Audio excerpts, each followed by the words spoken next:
আসসালামু আলাইকুম।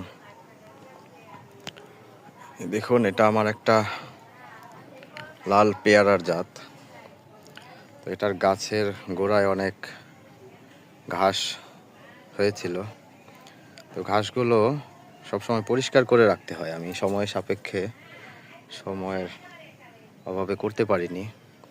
তো গাছগুলো কেন পরিষ্কার রাখতে হয় তার একটা কারণ দেখাচ্ছি আপনাদের। এই যে দেখেন, বড় বড় দুইটা পোকা।